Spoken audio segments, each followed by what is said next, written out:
നമസ്കാരം. കഴിഞ്ഞ ആഴ്ചയിലാണ് തിരുവനന്തപുരം ശ്രീ പത്മനാഭസ്വാമി ക്ഷേത്രത്തിൽ നിന്നും ഏകദേശം 13 പവനോളം, അതായത് 107 ഗ്രാം വരുന്ന സ്വർണം കാണാതായത്. അത് സ്വർണത്തിൻ്റെ പത്മനാഭസ്വാമി ക്ഷേത്രത്തിലെ പ്രധാന വാതിലിന് സ്വർണം പൂശുന്നതിനായി മാറ്റിവെച്ചിരുന്ന സ്വർണമായിരുന്നു ഇത്. ഈ വാർത്ത, അതായത് ബുധനാഴ്ച കാണാതായി എങ്കിലും പിന്നീട് അടുത്ത ദിവസമാണ് ഇത് വലിയ തോതിൽ വാർത്തയാകുന്നത്. ഈ സ്വർണം പൂശുന്നതിന് വേണ്ടി ഓരോ ദിവസവും സ്വർണം പൂശിക്കൊണ്ടിരിക്കുകയാണ്. അപ്പോൾ ഓരോ ദിവസവും രാവിലെ ഇത് സ്ട്രോങ് റൂമിൽ നിന്നും എടുത്ത് അവിടെ കൊണ്ട് തൂക്കിയ ശേഷമാണ് അത് കൺവെർട്ട് ചെയ്ത് പിന്നീട് സ്വർണം പൂശുന്നതിലേക്കൊക്കെ കടക്കുന്നത്. അതിൻ്റെ എക്സിക്യൂട്ടീവ് ഓഫീസർ അടക്കമുള്ള ആളുകളുടെ നേതൃത്വത്തിൽ, പോലീസിൻ്റെ നേതൃത്വത്തിലാണ് ഈ സ്ട്രോങ് റൂമിൽ നിന്നും ഇതിന് ഉത്തരവാദിത്തപ്പെട്ട ആൾ സ്വർണം എടുത്തുകൊണ്ടുവരികയും തൂക്കി നോക്കുകയും പിന്നീട് കൺവെർട്ട് ചെയ്ത് ഈ സ്വർണം വാതിലിന് പൂശാനായി ഉപയോഗിക്കുകയും ചെയ്യുന്നത്. എന്നാൽ അത് കാണാതായിട്ട് 2 ദിവസത്തിന് ശേഷമാണ് പിന്നീട് അത് വാർത്തകളിൽ നിറയുന്നത്. എന്നാൽ മാധ്യമങ്ങളിലൊന്നും കൃത്യമായ രീതിയിൽ അതിനെക്കുറിച്ച് വാർത്തകൾ വന്നിരുന്നില്ല എന്നത് ശ്രദ്ധേയമാണ്. എന്തുകൊണ്ടാണെന്ന് വെച്ചാൽ അത് ഇന്ത്യ പാക് യുദ്ധം, ഒരു യുദ്ധഭീഷണിയിലേക്ക് പാകിസ്ഥാൻ ഇന്ത്യയും കടന്നതുകൊണ്ട് അത്തരത്തിലുള്ള വാർത്തകൾ കൂടുതലായിട്ട് മാധ്യമങ്ങളിൽ വന്നതുകൊണ്ട് തന്നെ ഇത്തരത്തിലുള്ള ഒരു വളരെ പ്രധാനപ്പെട്ട വാർത്തയ്ക്ക് വലിയ തോതിൽ പ്രാധാന്യം ലഭിച്ചിരുന്നില്ല. എങ്കിലും ഇത് പ്രാദേശിക മാധ്യമങ്ങളൊക്കെ വലിയ തോതിൽ റിപ്പോർട്ട് ചെയ്തിരുന്നു. ഇതിനു മുൻപും ഇത്തരത്തിൽ സ്വർണം കാണാതായിട്ടുണ്ട്. അതുകൊണ്ട് തന്നെ അന്വേഷണം വളരെ ശക്തമായി പുരോഗമിക്കുകയും അടുത്ത ദിവസം, അതായത് ശനിയാഴ്ച 4-ാം ദിവസം ക്ഷേത്ര വളപ്പിലെ മണൽപ്പരപ്പിന് ഉള്ളിൽ നിന്നും ഈ ഒരു സ്വർണ്ണക്കമ്പി കിട്ടുകയും ചെയ്തു. അപ്പോൾ ആരാണ്, എങ്ങനെയാണ് ഇത് കാണാതെ പോയത്? ഈ ശ്രീ പത്മനാഭ സ്വാമി ക്ഷേത്രത്തിനെ സംബന്ധിച്ചിടത്തോളം നമുക്കറിയാം, ചുറ്റിലും ക്യാമറകളുണ്ട്. ആ ക്ഷേത്രത്തിൻ്റെ ചുറ്റിലും മാത്രമല്ല, നഗരത്തിൻ്റെ എല്ലാ അതിർത്തിയിലും ക്യാമറകളുണ്ട്. ക്ഷേത്രത്തിൻ്റെ ഗോപുരത്തിന് മുകളിൽ ക്യാമറയുണ്ട്. CCTV ദൃശ്യങ്ങളൊക്കെ കൃത്യമായ രീതിയിൽ ഒപ്പിയെടുക്കാൻ കഴിയുന്ന വളരെ പവർഫുള്ളായിട്ടുള്ള ക്യാമറകളുണ്ട്. മാത്രവുമല്ല, ഇതിൻ്റെ എല്ലാ അതിരുകളിലും പോലീസിൻ്റെ കൃത്യമായ പ്രൊട്ടക്ഷൻ വിങ്ങുകൾ പ്രവർത്തിക്കുന്നുണ്ട്.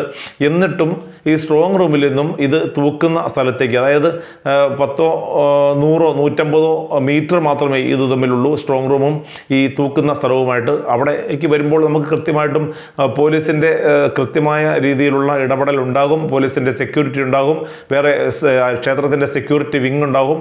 അവരുടെയൊക്കെ നേതൃത്വത്തിലാണ് ഇത്തരത്തിലുള്ള ഈ സ്ട്രോങ് റൂമിൽ നിന്നും ഇതിന് ഉത്തരവാദിത്തപ്പെട്ട ഉദ്യോഗസ്ഥൻ ഇത് സ്വർണ്ണമെടുത്ത് ഈ തൂക്കുന്ന സ്ഥലത്തേക്ക് എത്തിക്കുന്നത് എന്ന് നമുക്ക് കൃത്യമായിട്ടറിയാം. കാരണം ഏത് ചെറിയ ക്ഷേത്രത്തിലാണെങ്കിൽ പോലും വളരെ സുരക്ഷയോടുകൂടി മാത്രമാണ് ഇത്തരത്തിലുള്ള കാര്യങ്ങൾ ചെയ്യുന്നത്. അതും ദേവസ്വം ബോർഡിൻ്റെ ഏറ്റവും പ്രധാനപ്പെട്ട ക്ഷേത്രങ്ങളിലൊന്ന് എന്ന് തന്നെ വിശേഷിപ്പിക്കാവുന്ന ശ്രീ പത്മനാഭസ്വാമി ക്ഷേത്രത്തിൽ ഓരോ കാര്യം ചെയ്യുമ്പോഴും അതിൽ കൃത്യമായ കണക്കും കൃത്യമായ സുരക്ഷയും ഉണ്ടാകുമെന്നതിൽ യാതൊരു സംശയവുമില്ല. എന്നിട്ടും ഈ സ്വർണ്ണക്കമ്പി, അതും 13 പവനോളം തൂക്കം വരുന്ന സ്വർണ്ണക്കമ്പി എങ്ങനെയാണ് പെട്ടെന്ന് അപ്രത്യക്ഷമായത്? അത് പിന്നീട് അന്വേഷണം വന്നപ്പോഴേക്കും മണൽപ്പരപ്പിൽ നിന്നും, ഈ മണൽപ്പരപ്പ് പല പ്രാവശ്യം പോലീസ് സെർച്ച് ചെയ്താണ്, അന്വേഷണ വിദഗ്ധർ സെർച്ച് ചെയ്തതാണ്, എന്നിട്ടൊന്നും കണ്ടെത്താത്ത ഈ സ്വർണ്ണക്കമ്പി 4-ാമത്തെ ദിവസമാണ്, അതായത് കഴിഞ്ഞ ശനിയാഴ്ചയാണ് അത് കണ്ടെത്തുന്നത്. ഈ മേഖലയിൽ തന്നെ പലവട്ടം അന്വേഷണം നടത്തുകയും തപ്പുകയും ഒക്കെ ചെയ്തതാണ് എന്ന് സുരക്ഷാ ഉദ്യോഗസ്ഥർ തന്നെ പറയുന്നുണ്ട്. എങ്ങനെയാണ് പിന്നെ പെട്ടെന്ന് ഇത് അപ്രത്യക്ഷമാവുകയും അത് പിന്നെ 4 ദിവസങ്ങൾക്ക് ശേഷം പ്രത്യക്ഷമാവുകയും ചെയ്തത് എന്നതിനെക്കുറിച്ചുള്ള കൂടുതൽ അന്വേഷണം ഇപ്പോൾ നടന്നുകൊണ്ടിരിക്കുകയാണ് എന്നതും ശ്രദ്ധേയമാണ്. നമുക്കറിയാം, ശ്രീ പത്മനാഭസ്വാമി ക്ഷേത്രത്തിൽ ഇതിനു മുൻപും പലതരത്തിലുള്ള മോഷണങ്ങൾ ഉണ്ടാവുകയുണ്ട്. അതൊക്കെ തന്നെ പിന്നീട് പലതവണ ഈ മാധ്യമങ്ങളിലൊക്കെ ശ്രദ്ധ നേടുകയും വലിയ തോതിൽ വാർത്തയാവുകയും ചെയ്തപ്പോൾ അവിടെ ആ പ്രദേശത്തു നിന്ന് തന്നെ കണ്ടെത്തുകയും ചെയ്തിട്ടുണ്ട്. അപ്പോൾ ഇതിന് പിന്നിൽ പ്രവർത്തിക്കുന്ന ഒരു ഗൂഢസംഘമുണ്ടോ എന്നത് നമ്മൾ സംശയിക്കേണ്ടിയിരിക്കുന്നു. ഇത് തീർച്ചയായിട്ടും അപ്രതീക്ഷിതമായിട്ട് അല്ലെങ്കിൽ സ്വാഭാവികമായിട്ട് താഴെ വീണ് പോയതാണെങ്കിൽ, ഒരു സ്വർണ്ണക്കമ്പിയൊക്കെ താഴെ വീണ് പോവുക എന്ന് പറഞ്ഞാൽ അത്രമാത്രം സുരക്ഷിതത്വമില്ലായ്മയോടുകൂടിയല്ലേ പ്രവർത്തിക്കുന്നത് എന്ന് നമുക്ക് ചോദിക്കേണ്ടി വരും. അങ്ങനെയല്ല എങ്കിൽ ഇതിനകത്ത് കൃത്യമായ രീതിയിലുള്ളൊരു മോഷണ ശ്രമം നടന്നിട്ടുണ്ട്, പലതവണ നേരത്തെ നടന്നിട്ടുണ്ട്. അത് കൃത്യമായ രീതിയിൽ അതിൻ്റെ ഓപ്പറേഷൻ അത് നടത്താത്തത് തന്നെയാണ് ഇത്തരത്തിലുള്ള കാരണം. ശ്രീ പത്മനാഭ സ്വാമി ക്ഷേത്രത്തിലെ സംബന്ധിച്ചിടത്തോളം കൃത്യമായ സുരക്ഷാ വീഴ്ച ഉണ്ടായി എന്ന് തന്നെ പറയേണ്ടി വരും. ഇത്തരത്തിലുള്ള മോഷണം തീർച്ചയായിട്ടും മോഷണത്തിൻ്റെ ഗണത്തിൽ തന്നെ പെടുത്താവുന്നതാണ്. ഒരു സ്വർണ്ണക്കമ്പിയൊക്കെ താഴെ വീണ് പോകുമ്പോൾ അത് കാണാതാവുക എന്ന് പറയുന്നത് നമുക്കൊരിക്കലും നീതിക്ക് നിരക്കാത്ത കാര്യമാണ്. കാരണം അത്രമാത്രം പ്രാധാന്യത്തോടു കൂടി ദിവസവും അവിടെ വാതിലിന് സ്വർണം പൂശാനായിട്ട് ഉപയോഗിക്കുന്ന ഒരു കമ്പിയിൽപ്പെട്ട ഒന്നാണിത്. അപ്പോൾ അന്നും അതെടുത്ത് കൊടുക്കേണ്ടതാണ്. അപ്പോൾ അത് എന്തുകൊണ്ട് ഈ കമ്പി തൂക്കുമ്പോൾ അത് കണ്ടെത്തിയില്ല? പിന്നീട് വളരെ വൈകിയാണ് വാർത്താ മാധ്യമങ്ങളിലൊക്കെ ഇത്തരത്തിലുള്ള വാർത്ത പ്രത്യക്ഷപ്പെടുന്നത്. അല്ലെങ്കിൽ ഇത് ആരോ പൂഴ്ത്തി വെച്ചിട്ടുണ്ട് ഈ വാർത്ത എന്നതും നിഷേധിക്കപ്പെടാത്ത കാര്യമാണ്. എന്തായാലും അവിടെ സംഭവിച്ച സുരക്ഷാ വീഴ്ച എന്താണ് എന്നുള്ളതിന് കൃത്യമായ രീതിയിൽ ഒരു അന്വേഷണം നടത്തേണ്ടതുണ്ട്. ഇനിയും അത്തരത്തിലുള്ള ഈ മിസ്സിംഗ് കേസുകൾ ഉണ്ടാവാതിരിക്കാൻ ശ്രദ്ധിക്കേണ്ടതുണ്ട്.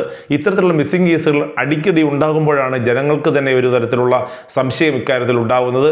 അങ്ങനെ കാണാതാവുകയും പിന്നീട് ദിവസങ്ങൾക്ക് ശേഷം അത് മാധ്യമ ശ്രദ്ധയിലേക്ക് വരുമ്പോൾ അത് കണ്ടെത്തുകയും ചെയ്യുന്ന ഒരു പ്രവണത നമുക്കറിയാം. ബി കലവറ ഇപ്പോഴും തുറക്കപ്പെടാതെ കിടക്കുന്ന അനേകം കലവറകൾ അവിടെയുണ്ട്. ശ്രീപത്മനാഭ ക്ഷേത്രത്തിൽ ഏറ്റവും പ്രധാനപ്പെട്ട ഒന്നാണ് ബി കലവറ. എന്തുകൊണ്ടാണ് അത് തുറക്കാത്തത് എന്ന് നിരന്തരമായിട്ട് ആളുകൾ ചോദിക്കുന്നുണ്ട്. അപ്പോൾ അവിടെയും എന്തെങ്കിലും തരത്തിലുള്ള അഴിമതി നടന്നിട്ടുണ്ടോ എന്നുള്ള സംശയം ഇപ്പോൾ ജനങ്ങൾക്ക് മുന്നിലുണ്ട്. അതുകൊണ്ട് തന്നെ ഇത്തരത്തിലുള്ള ഈ വിഷയങ്ങളിലൊക്കെ ഒരു കൃത്യമായ രീതിയിലുള്ള ഒരു ക്ലാരിറ്റി വരേണ്ടത് അത്യാവശ്യമാണ്. ശ്രീപത്മനാഭ സ്വാമി ക്ഷേത്രത്തെ സംബന്ധിച്ചിടത്തോളം ജനങ്ങൾക്ക് വളരെ അധികം വൈകാരികമായ രാജപരമ്പരയിൽപ്പെട്ട ഒരു ഭാഗത്തിൻ്റെ ബാക്കിപത്രമാണ് അത് എന്നതുകൊണ്ട് തന്നെ ജനങ്ങൾക്ക് വലിയ തോതിൽ വൈകാരിക ബന്ധമുള്ള ഒരു ക്ഷേത്രം കൂടിയാണത്. അതുകൊണ്ട് തന്നെ അവിടെ നടക്കുന്ന കാര്യങ്ങൾ വളരെ സുതാര്യമായി നടക്കേണ്ടതുണ്ട്. സുരക്ഷാ വീഴ്ച ഒട്ടും പാടില്ലാതെ കൃത്യമായ രീതിയിൽ തന്നെ അതിൻ്റെ അളവ് തൂക്കങ്ങളൊക്കെ നടത്തേണ്ടതുണ്ട് എന്നത് കൃത്യമായി പറയേണ്ട കാര്യമാണ്. തീർച്ചയായിട്ടും ഈ ഒരു സംഭവത്തോടു കൂടിയെങ്കിലും അവിടെ സുരക്ഷാ ക്രമീകരണങ്ങൾ കൂടുതൽ ശക്തിപ്പെടുത്തുകയും ഇനി ഇത്തരത്തിലുള്ള ഒരു കേസ് ഉണ്ടാകാതെ ഇരിക്കാനായിട്ട് അടിയന്തരമായ നടപടികൾ എടുക്കുകയും ചെയ്യേണ്ടത് വളരെ അത്യാവശ്യമാണ് എന്നത് എടുത്തു പറയേണ്ട കാര്യമാണ്.